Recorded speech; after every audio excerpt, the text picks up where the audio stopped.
Leah Rogers, for those of you who came for the afternoon session. I live here in Mount Vernon, and I'm an archaeologist and an architectural historian. And I'm going to talk about masonry today. So let me start off with, I showed it this a little bit this morning because there were a lot of questions that came up about what kind of brick do we have here in Mount Vernon. And a lot of it was made right here in town. There was at least one major brickyard at one time, maybe two. I'm not certain on the history of that. But it's all made out of local clay. It's fired at a temperature that is high enough to make a good solid brick, but it's not vitrified, so it's not a hard brick. But it's still strong enough to make a good foundation and to make a good wall if you take care of it. One thing I really want to point out on this is that when these things are fired, during the firing process, a brick forms a skin, a protective skin around it. And that's what helps protect it against some of the effects of weathering and wind and freeze and thaw. And if you sandblast this off, or if you use real high water pressure that hits the surface, sandblasting will actually remove this skin entirely. What you've exposed is the soft inside that was never intended to be exposed. And what will happen, I'll show you some slides as to what can happen, is these bricks will literally start melting on you. You add to that an incompatible mortar that's stronger than this brick, and you compound the problem by putting too much pressure on it during the freeze and thaw cycle, and these things will start spalling. This is a whole brick of that. It's got a bit of a glaze on the front, and you can see the real soft mortar, which is falling off. So if you want to come up and run your hands through this to see what a soft sand and lime mortar is like, that's a good example. Now this is another example of another kind of brick. These are pavers. These are what your streets would have been made out of, the platforms at a railroad station. But it does kind of demonstrate the different varieties of brick you can get. And this is extremely hard. It's a vitrified brick. This one happened to be made in Des Moines, I believe. A lot of them came from St. Louis. But your building brick was a much softer variety. Okay, if you want to get the lights. Now this is a big issue in Mount Vernon because we have a tremendous number of resources built from, let's see if I can get that, that's going to focus on me there, it's going to fight me. Built out of brick, built entirely out of limestone, or a combination thereof. And here's a wonderful example of a brick home with the limestone trim and the limestone foundation. All local materials, either quarried in one of the quarries or fired in one of the brick kilns. Very well cared for, too. We have quite a few stone buildings. Most of these are public buildings, although there are a few houses around that are made entirely of stone.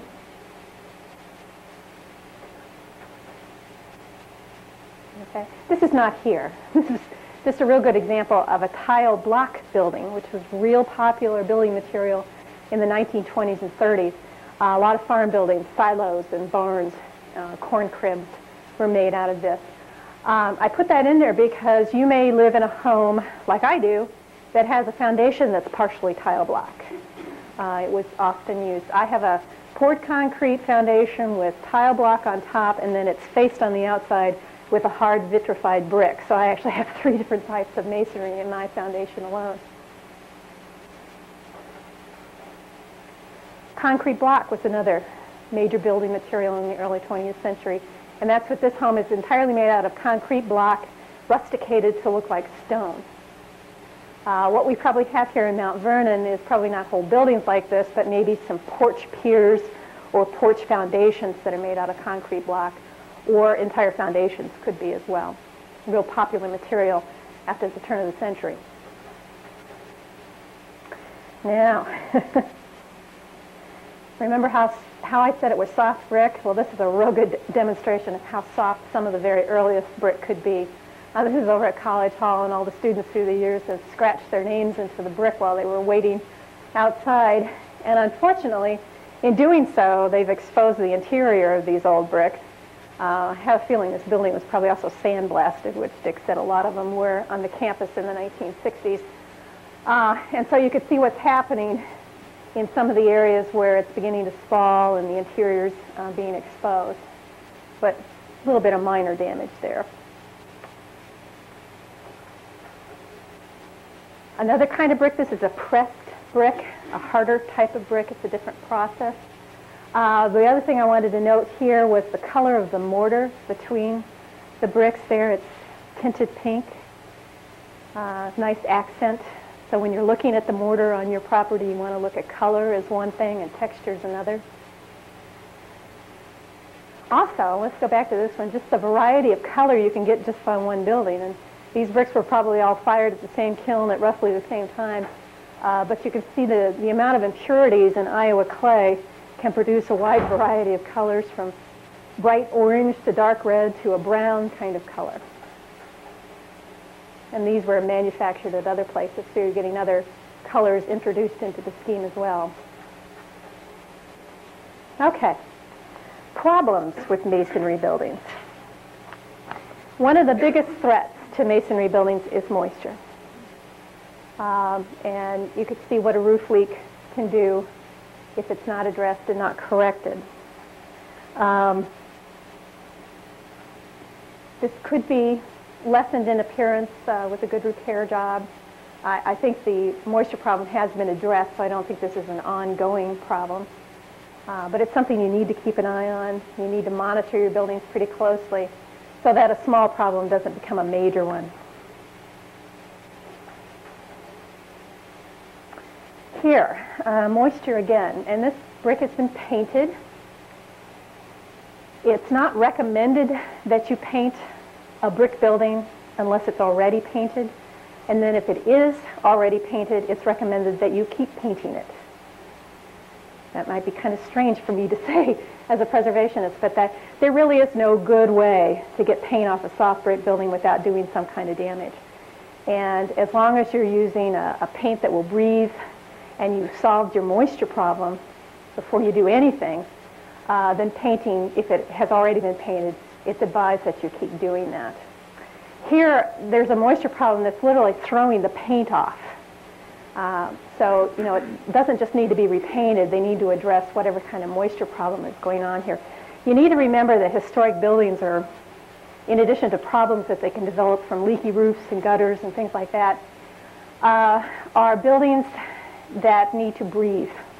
Ed was talking about wood buildings needing to breathe. In many ways, they are like a living organism. And the soft brick allowed that kind of breathing in the soft mortar to take place.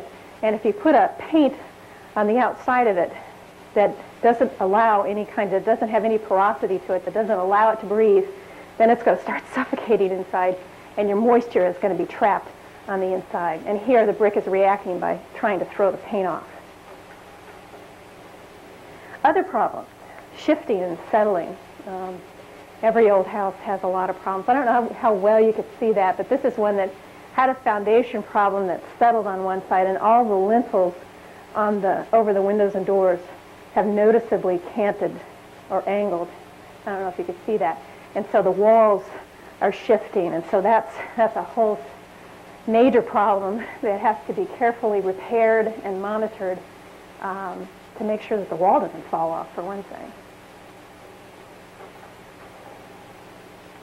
Here's a minor problem, but it's also related to moisture, as well as just a problem with not conducting regular maintenance. What's happening here is enough water is wicking down from the sill of the window that it's leached out the soft mortar. And so you can see that there's whole joints that are exposed there, and that's allowing water to get in and behind and between. And with the freeze-thaw cycle, is going to start doing some serious damage. It really hasn't yet, but this is a sign they need to do some serious attention here. Now, this doesn't require tearing down the whole wall of the whole building. It may just be this one area under the window that needs this kind of attention, because the rest of the mortar joints look like they're in pretty good shape. But that's the kind of thing you want to keep an eye on. Maintenance, truly the key. Not really a problem here. You got a bit of a moisture problem underneath the right window well, both windows actually, that kind of need some attention. But I wanted to point out the tie rods. The little S-shaped hook on the side. People often think those are just decorative. You see them on really, really old buildings, but actually they do form a structural purpose.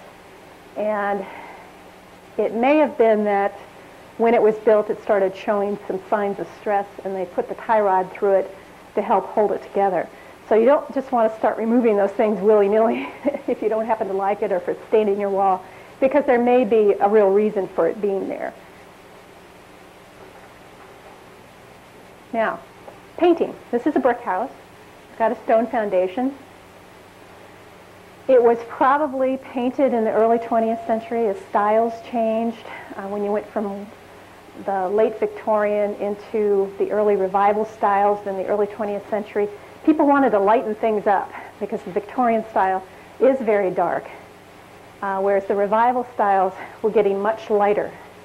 And so it was really probably a stylistic reason for, trying to spruce the property up, trying to make it look a little better, trying to fit in with the architectural styles of the day. So once this was painted, they do need to keep painting it, and they're doing a really good job of maintaining this paint.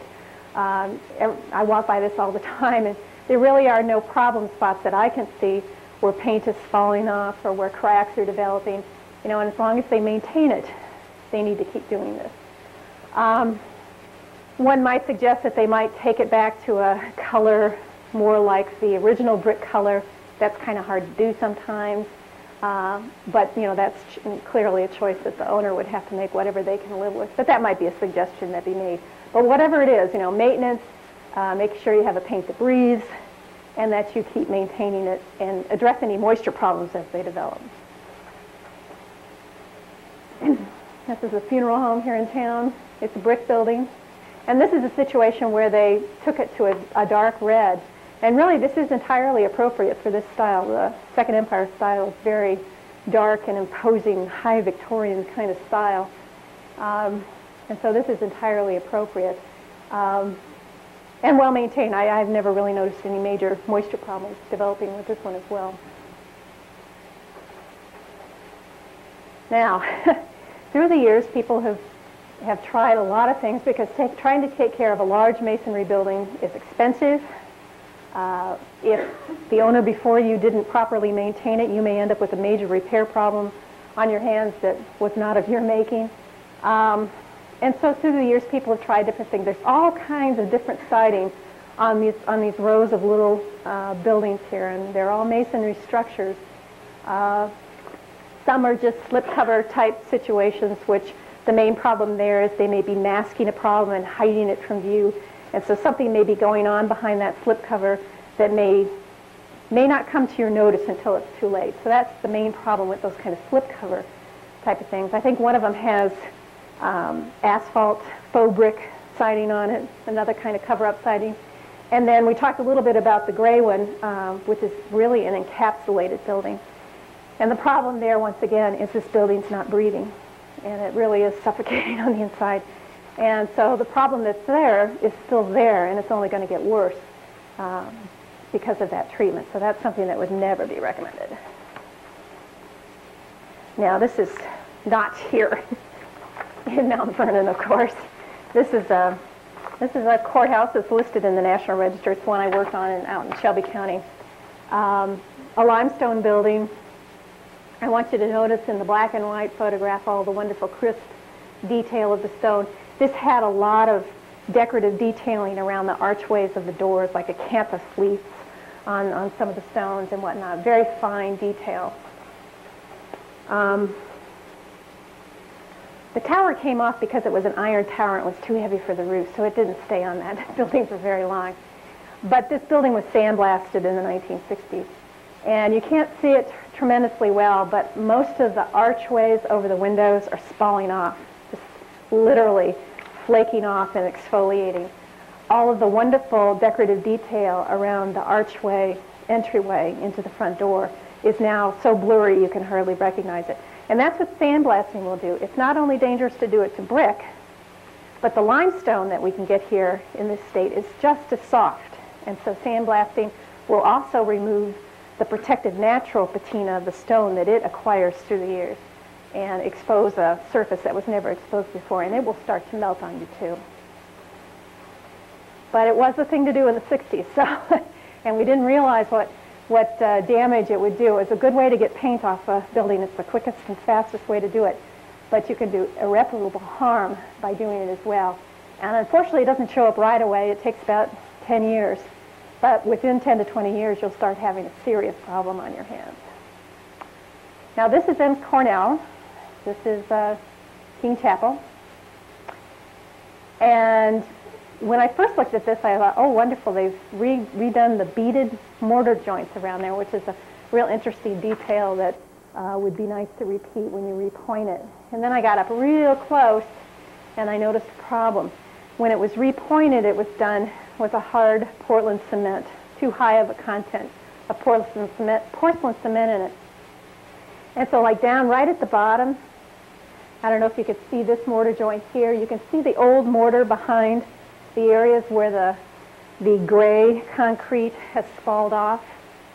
The water's getting in behind this hard mortar joint, and in some cases it's spalling the mortar joint off, and in other cases, like right in the middle where you see the yellow shaded area, it's spalling the limestone off. And this is what happens when you repoint with a mortar that is harder than either the stone or the brick that you're repointing with. Because this hard Portland cement, this high content of Portland cement in the mortar, is too hard. It has too high a compressive strength for the material in between, and it has no give. And so during any normal freeze and thaw cycle, the pressure is coming out through the masonry. So it'll start literally spalling off the whole face of the brick or the limestone. And that's not something you can really repair. You end up having to replace in those situations. Just another example showing how it's getting in behind and falling off the middle block. Now, there's all kinds of problems with this one. Can you pick out some of them? First thing that's obvious is they've used two or three different colors of mortar to repoint. You always want to try and match as closely as possible what was there originally, because you don't want somebody, when they're looking at this building in the first place, to see the mortar. It wasn't meant to be there. It's meant to be there for a physical reason, to hold the wall together, and it's also meant there as an accent piece. You're supposed to notice that it's a brick wall, not that it's a mortared wall. So the gray stuff, which is probably a Portland cement, is way the wrong color. It's too hard. It's beginning to spall off. The mortar that was used in the rest of it is probably also too hard, but it's definitely too white for what was there originally. And I suspect this building was also sandblasted, because all of the bricks have lost their sharp edges. And I don't know if you could see how it just kind of rolls like a wave, and it's just literally, the brick is just literally melting away in this situation. So it almost had to have been sandblasted. This one's not quite so bad, but once again, you got two or three different colors of mortar. At least one of them is too high in a Portland cement mix. But also note on this the variety of colors you've got just in one building. It's real typical of Iowa clay. Also on campus here, one of the older buildings. I suspect this one's been sandblasted too. Is that right, Dick? Yeah. But it doesn't have too many serious problems yet. It looks pretty good from a distance. And actually, some of the repointing is good. I don't know if you can see that, but can you actually see the sand grains in there? It's a real granular content to it. The color's pretty good.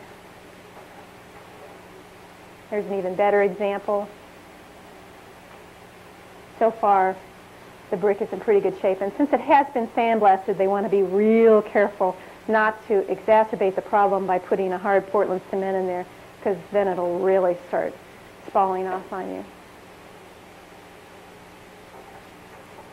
But on one end of the building, there are a couple of problems here.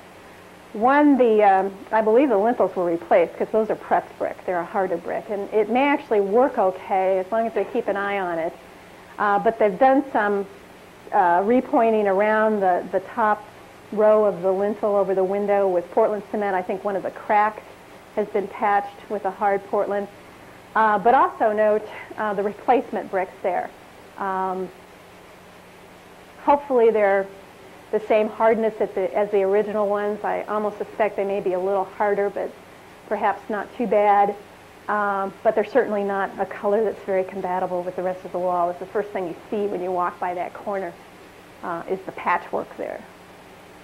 And I did want to note, Dick wanted me to be sure and tell everybody that we are trying to create a stockpile of old bricks. If things get torn down or repaired and there's extra old bricks, we are trying to create a stockpile. So if you have a repair job that needs some bricks, of course we can't supply a whole wall at this point, but if you have some spot repairs or something and you don't have any access to a store of old bricks, contact the commission because we could maybe help you out there.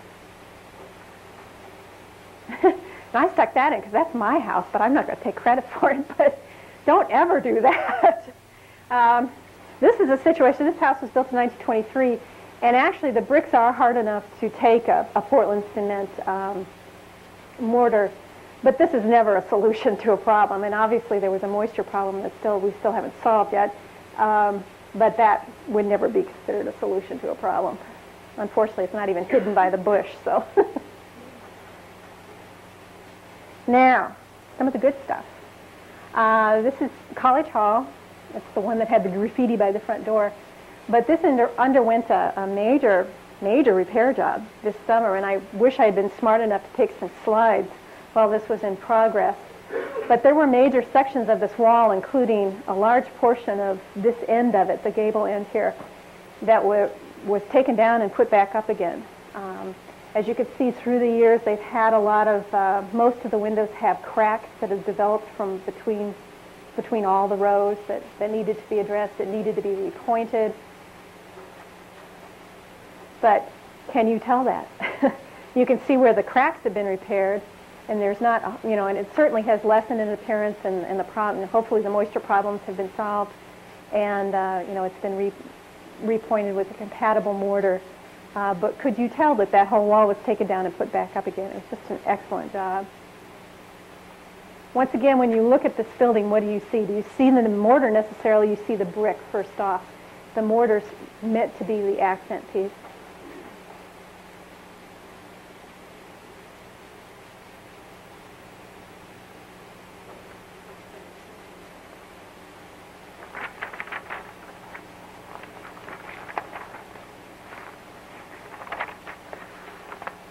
Now I do have one handout, and I don't know if everybody got one. It's up here on the end here, a summary that this was put together by the National Park Service on cleaning techniques for mortar, and I am going to talk a little bit about that.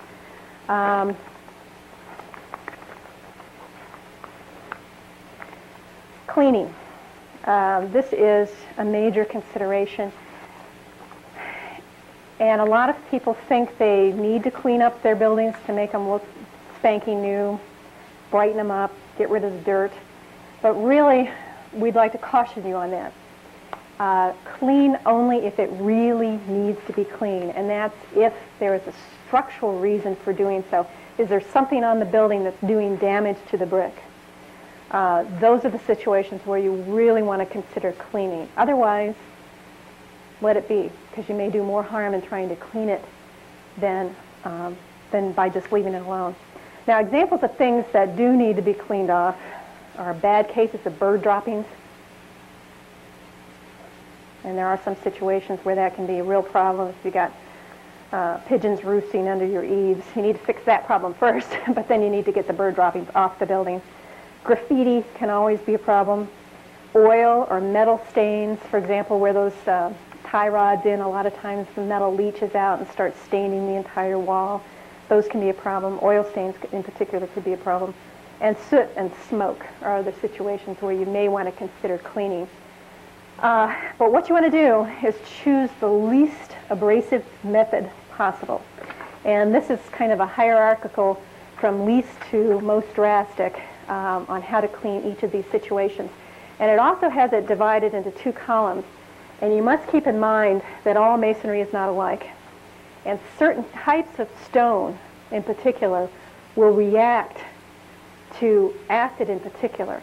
And right at the top there, you can see limestone is an acid-sensitive masonry.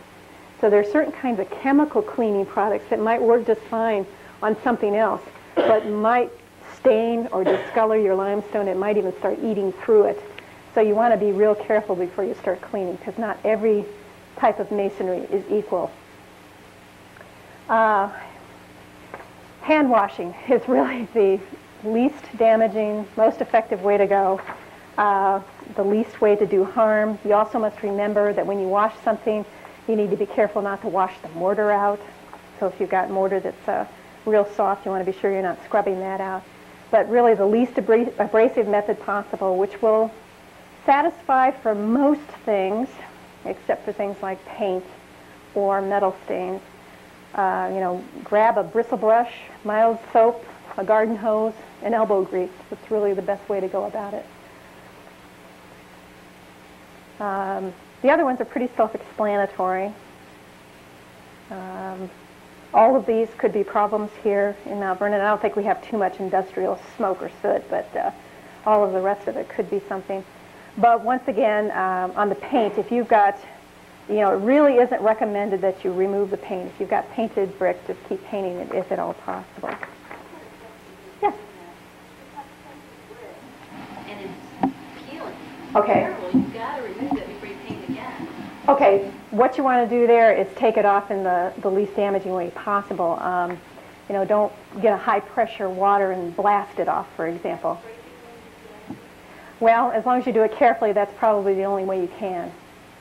There are paint removers that would be another way to go, and you'd want to use like an alkaline paint remover if that's appropriate to your type of masonry, because that's going to be the least abrasive type of cleaning method. But you want to be sure before you repaint it that you address the problem that it's peeling off in the first place. Well, all paint eventually. I know, but if it's really peeling off in sheets, there's a reason for that. Because normally paint would adhere a little better than that, even just normal wear. So if you've got a situation where it's really peeling off in sheets and you can just take off whole pieces of it, then you may have a moisture problem there. Or maybe it was painted with a type of paint that didn't breathe. So you want to be sure you get the right kind of paint to put back on it. If it needs tuck pointing, the moisture can get into the brick through the tuck pointing and the joints. Right. Water repellents and waterproof coatings. These are also questions that get raised all the time. And the question the National Park Services say, well, most historic buildings have survived for hundreds of years without a waterproof coating. Why do you need it now? So you really want to consider the reasons for doing something like that. There are some extreme cases where this would be the recommended course of action, particularly if you've got a sandblasted building and you've got a real problem. Either painting it or waterproofing it, putting some kind of sealant on it is maybe the only way to save the building. So that might be one extreme case where it would be recommended. Otherwise, they advise against it. There's really no compelling reason to do that. There are other ways to solve water penetration problems than waterproof coatings. Kind of like rust-proofing your car. In some ways, it can be kind of a scam. Repointing. This is the most critical aspect of taking care of a historic masonry building. You need to match the historic mortar components as closely as you can. And we noted this morning that there was somebody down in Iowa City who does it for, $100 per sample or something like that, who will take a chunk of your mortar and tell you exactly what its constituent components are. Basically, historic mortar, one of the key ingredients is sand and hydrated lime. The one thing that can get kind of tricky to figure out is, particularly if there was some kind of tinting done to it, what mineral compound they use to get that color. And so you may have to do some experimenting. But really, here's the key. You need somebody who does this all the time, somebody who's experienced it and can give you good advice on what kind of mortar you have and how to achieve that same kind of look. This is one of the preservation, well, it's a preservation summary. It's a repointing of historic masonry buildings, and they have a real simple mortar mix recipe that is basically should be used as a starting point for the development of your particular mix. 6 parts hydrated lime, 12 parts sand, and interestingly enough, 1 part white Portland cement. Now, the National Park Service will tell you you can use Portland cement as an additive up to 20% of the mix. You get beyond that, you get it too hard of a compressive strength for it. So you want to be real careful. If you're using Portland cement, it can be used as a whitener to help achieve a whiter look to the mortar. If that's what you need, it's a good additive for that. But you want to be sure you don't exceed that 20%. Now, keep in mind, if you're living in a house built in the 20th century, particularly one after the 19-teens, you probably have masonry in your building that requires a Portland cement or that can easily handle a Portland cement because it's probably made out of Portland cement itself. Either the concrete blocks, the tile blocks are fired high enough and hard enough to withstand that kind of pressure, and the harder vitrified bricks, like I showed you in the foundation at my house, are capable of handling that kind of strength. So in that case, a Portland cement mix with a higher Portland content in it may be entirely appropriate. So you kind of need to do research on the kind of building you have, the age of the building, and what kind of mortar was there originally. Now, I pointed out a lot of the information that's available. There's a ton of stuff out there about masonry, and there's a lot of preservation briefs. This one is through the National Park Service. They have a whole series of them that you can get for free. This one specifically addressed historic concrete and some of the specific problems that can occur with historic concrete and how to address those. This one is all about the dangers of abrasive cleaning and the different types of cleaning options out there, what you should and shouldn't do. Here's a glossary of masonry deterioration problems that goes step by step and has nice little photographs that show you what some of the problems are and how to go about addressing them. So you can kind of use it as a, go around your building and try and match it up and see what kind of problem you have and how they would recommend solving the problem. The National Trust for Historic Preservation through their Preservation Press Library. This is all about masonry. It's a really good book. Even talks about how to hire a contractor, has a sample contract. It has the do's and don'ts, what's recommended, what's not recommended, as well as how to analyze your mortar yourself and some of the things you should, how to clean it, all the different kinds of techniques. That's a real good book to get. Also, Old House Journal, got a lot of this right off the internet, just printed it off the Old House Journal website, all about brick and mortar and concrete. Now, in the masonry books that the National Trust put out, no, actually I think it was out of the Old House Journal. This is fairly new. This was on the cleaning and waterproof coating of masonry buildings. They had a cautionary note about something called scrub coats, and they can also be called slur coats or slurry coating, which I guess is kind of a popular thing in some places. It is very quick, it's very inexpensive, but it's very temporary. It only lasts about 3 years, and it is never a substitute for repointing. It will close up some of the joints, some of the cracks in mortar joints, but it is just a very temporary thing. And how it's done is you brush a thinned, low aggregate coat of mortar over the entire masonry surface. This is how they do it, so it doesn't take any skill to do it at all. And then when it's dry, they scrub the brick off. Scrub the mortar off the brick, supposedly leaving the residue in the joints. In the process, they often leave what's called a veiling on the brick, and that would have to be cleaned off in a special way. But the thing of it is, this is just a temporary, more of a cosmetic thing, and it's never, ever a substitute for repointing, so they really recommend you stay away from that. Scrub coats.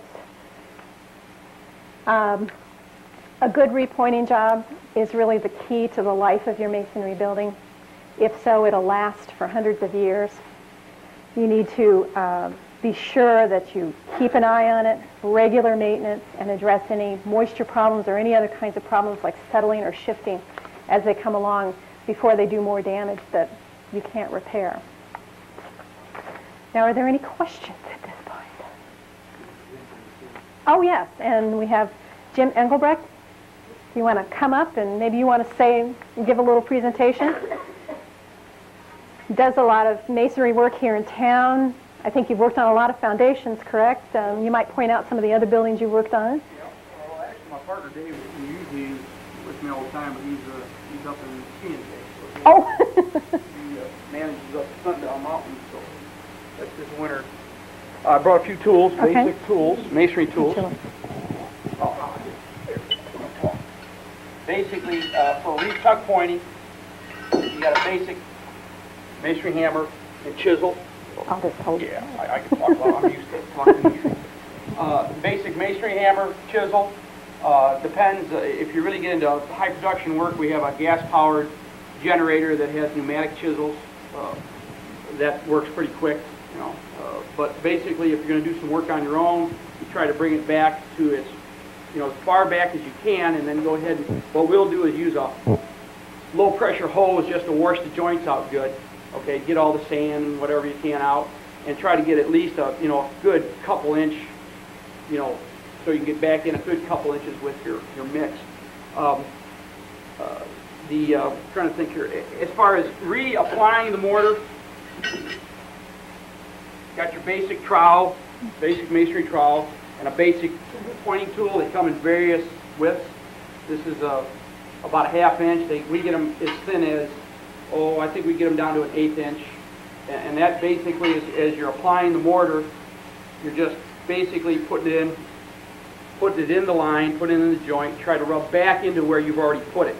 So if you're start at one end, you try to always push back into the joint, kind of like caulking. You always caulk back into your caulk, and it always stays better that way. Bigger butter trowel for bigger, small, you know, joints that are fairly wide. Tool we use. A ton of tools. As far as putting rounded joints on,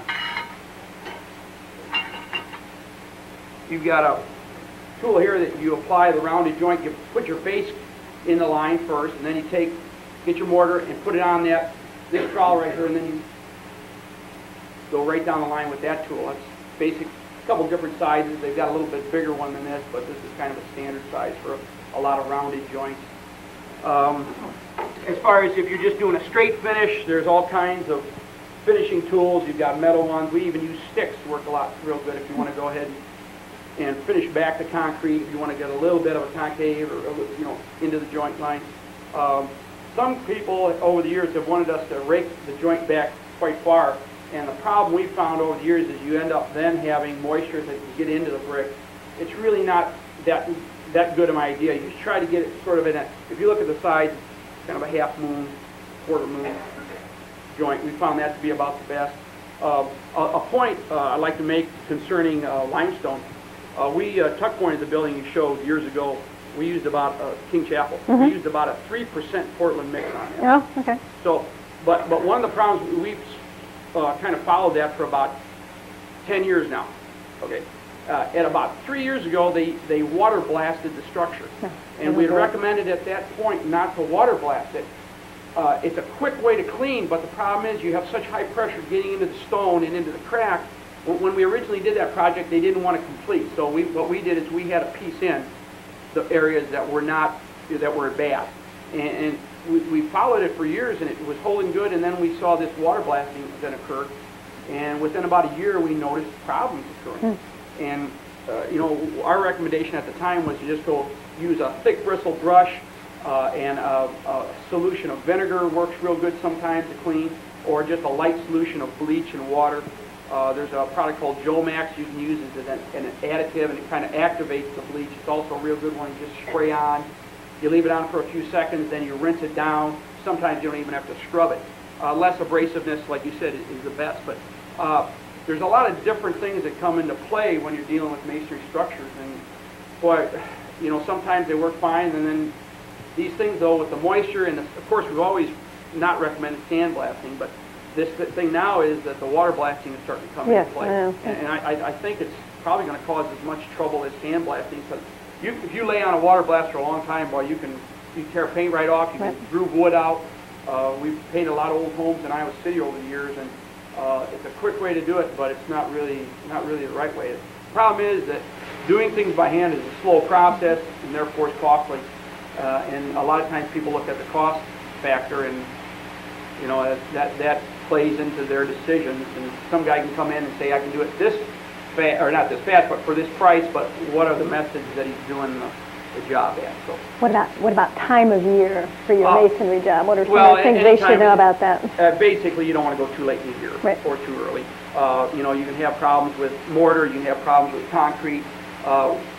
You'll get your spalling problems with laying concrete down if you lay it too late in the year. And a lot of times, if you get any salt on it within a couple months after it's laid, it can spall, depending on how the finish was done. So, Dave's got a lot more knowledge in this area than I do, but those are kind of some of the basics that we've dealt with. We've done a lot of old buildings, a lot of old chimneys, some pretty tall ones over the years, and you do get the efflorescence problem that does occur. Then you just wash her down. It's not a real, it's nothing that's real. It just doesn't look good. And then you get out there and you got to wash it out a little bit. So besides that, I don't know if there are any questions. Yes, ma'am. Well, you can pretty much tell if it's really pitted out or blasted out. You can tell. But then again, it may be just a natural aging of the brick too. It's hard to say, but the less abrasive you can get with the cleaning process, the longer the brick's going to last. In Europe, they take a lot of tender loving care with their masonry buildings. I've done a lot of touring over in Germany and Italy, and a lot of those places, they're constantly redoing them because they don't want to do a fix that, you blast everything. And, they do it a little slower, and it's a little more time-consuming and costly, but the buildings do last 1,000 years. Yes, ma'am. We have places where they've taken out windows and rebuilt over on the inside. And what's the recommendation to fill those spaces now? I mean, with bricking in, with modern day bricks, that would certainly do the same thing with this, the Portland cement, where the pressure. Well, you might be able to just use, you mean as far as putting pressure on the old brick? Right. Well, you just want to be sure you get bricks that aren't harder than it. Well, I tell you, most of the brick is hard. It is tough to get Yeah, soft it is. brick. It is. You have to actually, most of them are all a hard glazed brick. There's trying to think where you can even get them. There's something that's never really called for anymore. Most of the time, we end up doing it for a repair job that people have some old brick on hand, or we've torn down an old project and we'll save some old soft brick. That's usually the way it does. Kind of like the Burlington pavers. People save them. There are some architectural salvage places. I think there's one in Rock Island that might have a stock. I'm sure they probably do have a stockpile of brick from demolished buildings. That might be another type of source to go to. There's a lot of soft brick farmhouses sitting out there, and if we could negotiate with somebody who's tearing one down, we could create a community brick pile for all of those people who own soft brick homes.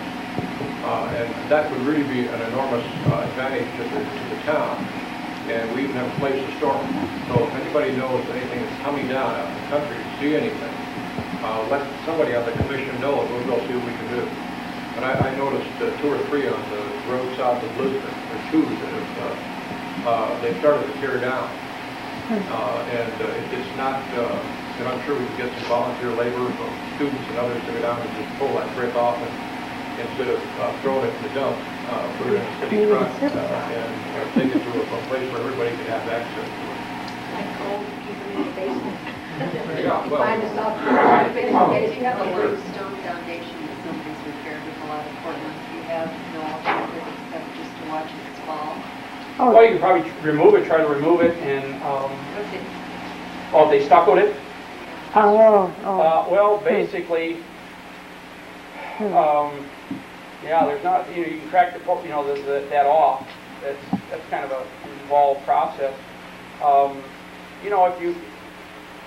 Certain sections are, and then you have other sections that are, that's just, if you're going to do it, if we do usually a project like that, we'll go ahead and cover the whole area instead of just leaving a patch here or there. It's kind of one of those situations that kind of schlocky work, How about basements with limestone walls?